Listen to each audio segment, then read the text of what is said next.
Mic भी रखा हुआ है। एक कोने में ऊंची तिपाई पर सरस्वती जी की प्रतिमा रखी हुई है। एक ऊंचा सा स्टूल जैसा होता है, उस पर जो है सरस्वती जी का फोटो रखा होता है, जिसके पास एक दीपक जल रहा था और उसका जो है यानी कि सरस्वती जी के पास दीपक जलाकर उस कार्यक्रम का आरंभ किया गया था। शिवम छोटे वाले माइक को अपनी ओर खींचकर, शिवम यानी कि संचालक होता है और वो छोटे माइक को अपनी ओर खींचता है। सौरभदीप जी, आप इस कविता सम्मेलन के अध्यक्ष पद को ग्रहण करें। और वो संचालक जो है ये भी कहते हैं कि आप इस कविता मंच के अध्यक्ष हैं, आप इस मंच को यानी कि इस कुर्सी को ग्रहण करें। किसको बुलाता है? सौरभ को, सौरभदीप जी को। सौरभदीप अध्यक्ष का आसन ग्रहण करता है, यानी कि सौरभदीप जो अध्यक्ष होता है वह उस कुर्सी पर बैठता है। आसन यानी कि उस कुर्सी पर, यानी कि उसको जो भी आसन दिया गया था उस पर बैठता है। शिवम, साथियों, चलिए कार्यक्रम का आरंभ सरस्वती वंदना से करते हैं। माँ भारती की वंदना के लिए मैं आमंत्रित करता हूँ बहन कृतिका कोमल। संचालक जो है ये कहते हैं कि चलिए अब हम सरस्वती वंदना से अब इस कार्यक्रम का आरंभ करते हैं और इसमें जो है बहन कृतिका जो है वो अपने कविताओं के माध्यम से वंदना करेंगे। कृतिका कोमल, अब स्टेज पे कौन आता है? कृतिका कोमल है। माँ सरस्वती को नमन करते हुए वह माँ सरस्वती को नमन करती हैं और कविता की पंक्तियां शुरू करती है। माँ हम बच्चे नादान मांग रहे तुमसे वरदान। माँ हम बच्चे नादान हैं और तुमसे वरदान मांग रहे हैं, यानी कि आशीर्वाद मांग रहे हैं। ज्ञान दीप तुम आन जला दो, यानी कि हे माँ हमारे अंदर ज्ञान की दीप को जला दो। दूर करो सबका अज्ञान, यानी कि जिसके भी अंदर अज्ञान के दीप जल रहे हैं, अज्ञान के दीप बुझाकर ज्ञान के दीप को जला दो। वरद हस्त रख दो माँ सिर पर, यानी कि अपने आशीर्वाद का हस्त यानी कि हाथ हम पर, हमारे सिर पर रख दो। आए नहीं कभी अभिमान, यानी कि हमें कभी भी अभिमान ना हो, कभी भी घमंड ना हो। शिवम, अभी आप लोगों ने बहन कृतिका कोमल की मधुर वाणी में वंदना सुनी। फिर जो है संचालक शिवम कहता है कि अभी आपने बहन कृतिका के मुंह से आपने सरस्वती वंदना सुना। कार्यक्रम की अगली प्रस्तुति के लिए आ रहे हैं हमारे प्रिय साथी अंकुर। अब अगली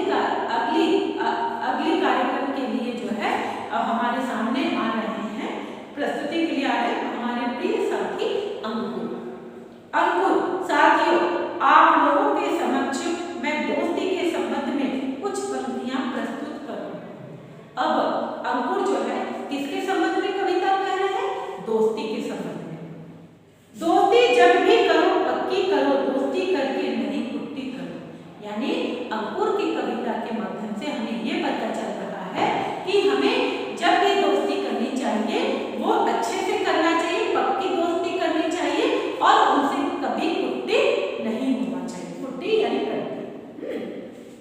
श्रोतागण, वाह वाह, बहुत अच्छे श्रोतागण, यानी कि सुनते हैं उनकी कविता, अंकुर की कविताओं की पंक्ति को सुनते हैं और ये भी कहते हैं, उनका तारीफ करते हुए कहते हैं वाह वाह, बहुत अच्छा बहुत अच्छा। अंकुर दाहिना हाथ आगे करते हुए अगली पंक्तियों पर विशेष ध्यान चाहूंगा। अब जो है अंकुर फिर दोबारा कहते हैं, अपना दाहिना हाथ आगे को बढ़ाते हुए कहते हैं कि मैं आप लोग से निवेदन करता हूं कि आप आगे की पंक्तियों में विशेष ध्यान देंगे। सद्गुणों को ही सदा अपनाओ, मैत्री का हाथ आगे बढ़ाओ, यानी कि सद्गुणों यानी कि अच्छे गुणों को ही हमें सदा अपनाना चाहिए, तभी और मित्रता का हाथ बढ़ाना चाहिए। दुर्गुणों की आज तुम छुट्टी करो, दोस्ती करके नहीं कुट्टी करो, यानी कि दुर्गुणों का यानी कि हमारे अंदर जो भी बुराइयां हैं उसको दूर कर देना चाहिए और हमें दोस्ती का हाथ बढ़ाना चाहिए। श्रोतागण तालियां बजाते हुए गड़ गड़ गड़ गड़, वाह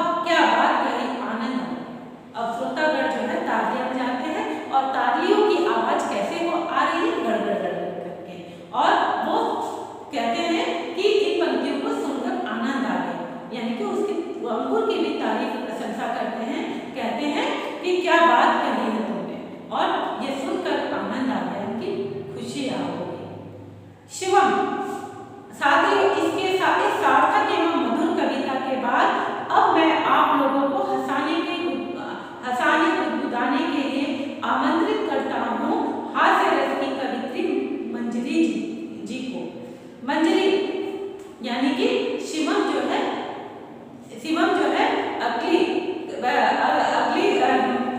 कवित्री को बुलाता है और उसका नाम होता है मंजरी, जो एक हास्यपद कविता सुनाने जा रही है। मंजरी, हाथियों नहीं साथियों, यानी कि उनको कहना चाहिए साथियों, लेकिन वो लोगों को हंसने के लिए वो क्या कहते हैं, हाथियों नहीं साथियों। ठीक से अपनी जगह को पकड़ लो और मुंह खुला रखो, ताकि अभी जो मैं हंसी के गोलगप्पे आपकी ओर फेंकूं वे सीधे आपके मुंह में गिरे तो लीजिए। वो हंसाने के लिए कहती है कि अब आप लोग अपने अपने जगह पे ध्यान से बैठ जाइए। उनके कहने का अर्थ ये है कि अब आप लोग अपने जगह पे ध्यान से बैठ जाइए और आगे मैं जो कहने जा रही हूँ उससे आपको बहुत ही हंसी आएगी। वो ऐसा महसूस होगा कि मैं आपके मुंह में गोलगप्पे खिला रही हूँ। तोड़ दूं मरोड़ दूं, सूड़ का रुख मोड़ दूं, यानी कि मैं तोड़ भी दूं और मोड़ भी दूं, और सूड़ का रुख यानी कि उसका रुख जो होता है दाहिने से बाएं, यानी कि मैं तोड़ भी दूं, मोड़ भी दूं और सूड़ का रुख भी बदल दूं। जोश में हाथी उठाकर शीश उसका फोड़ दूं।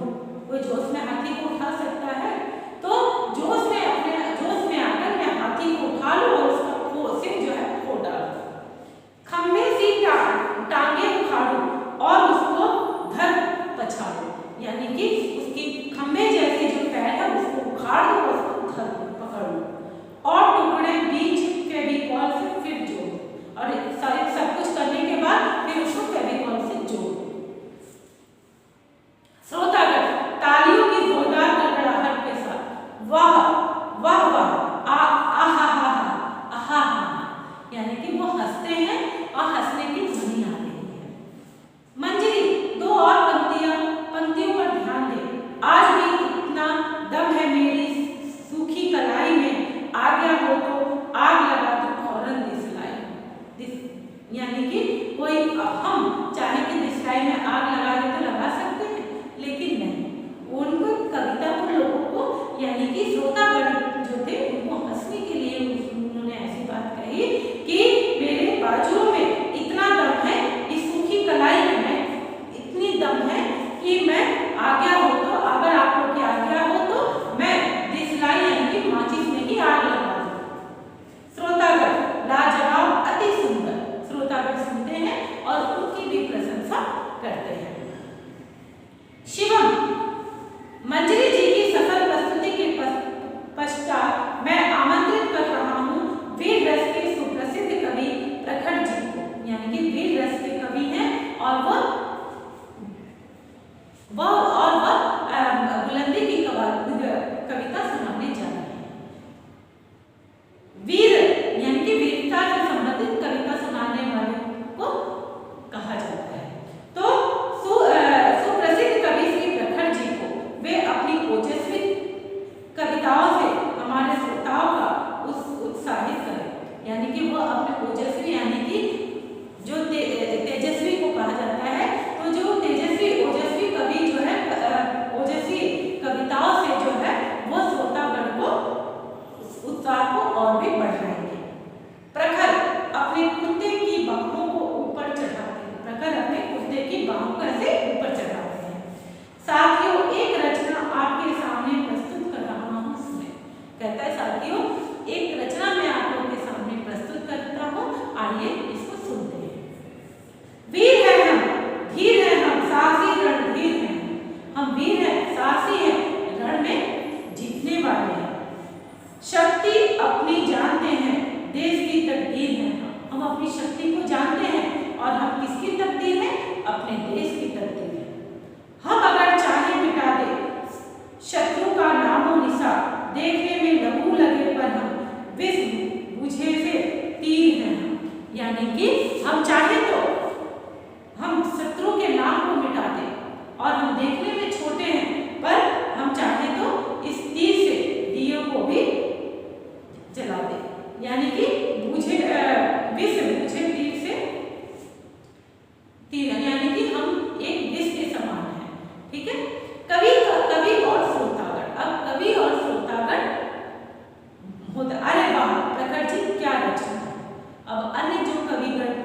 बैठे होते हैं या श्रोतागण जो बैठे होते हैं वह प्रखर जी की प्रशंसा करते हैं और कहते हैं कि अरे वाह क्या बात है। तालियों की गड़गड़ाहट से सभागार गूंज उठता है, यानी कि लोग जो है सभी लोग ताली बजाते हैं और तालियों की गड़गड़ाहट से वो सभागार जो है गूंज उठता है। शिवम, हमारे बीच में प्रमुख समाज सेवी भाई सहवाल जी बैठे हुए हैं जो अपनी सुंदर कविताओं के माध्यम से हमें नई दिशा प्रदान करेंगे, यानी कि एक समाज सेवी भी है और उनका नाम क्या होता है, सहवाल जी। वो जो है अपनी कविता के माध्यम से हमें एक नई दिशा को दिखलाएंगे। सहवाल, कुर्ता पजामा तथा सिर पर टोपी लगाए हुए सहवाल जी माइक के सामने आते हैं, अपनी टोपी ठीक करते हैं, यानी कि सहवाल जी जो है पजामा कुर्ता पहने होते हैं और टोपी भी पहने होते हैं और ऐसे माइक के सामने आते हैं। साथियों, आप लोगों के सामने मैं अपनी कविता की चंद पंक्तियां प्रस्तुत करता हूँ। सहवाल जी ये भी कहते हैं कि साथियों मैं आप लोगों के सामने कविता की चंद पंक्तियां कहने जा रहा हूँ।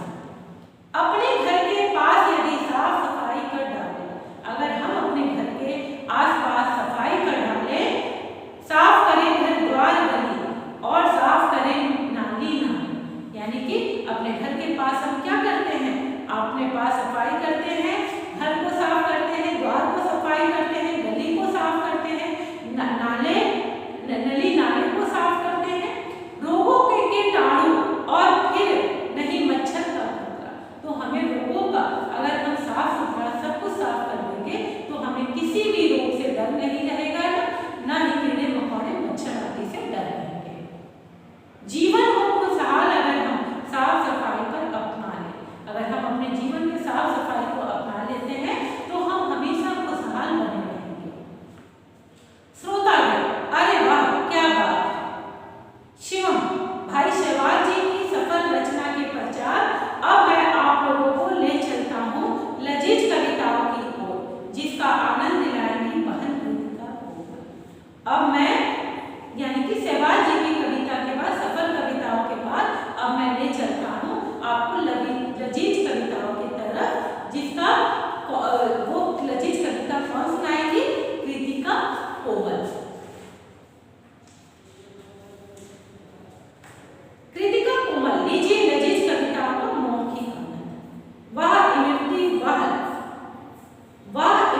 वाह जलेबी, गरम गरम कुरमुरी खरी, यानी कि वाह इमरती का क्या टेस्ट है, कितनी अच्छी जलेबी है और गरम गरम कुरमुरी, जैसे भेलपुरी टाइप में होता है, जैसे मुरमुरा को ले लेंगे, मुरमुरा को चना डाल के, मूंगफली डाल के और चटपटा मसाला डाल के हम लोग उसको भेलपुरी टाइप में बनाते हैं, तो उसको क्या, गरम गरम कुरमुरी खरी।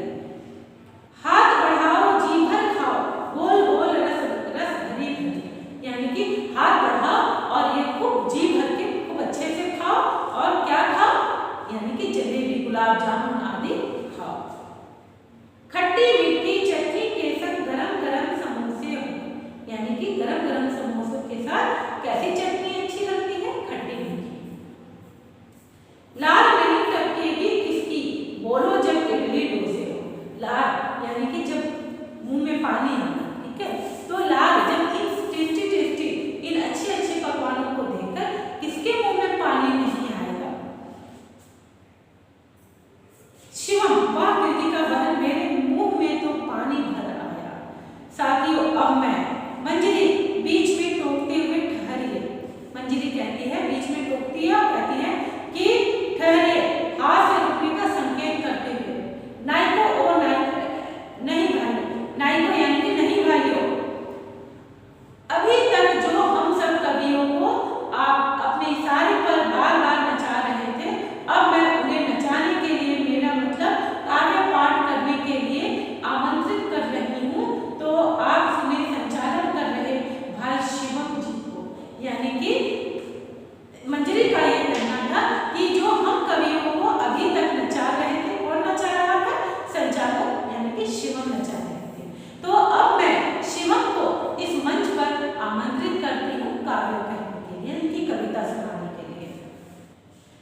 और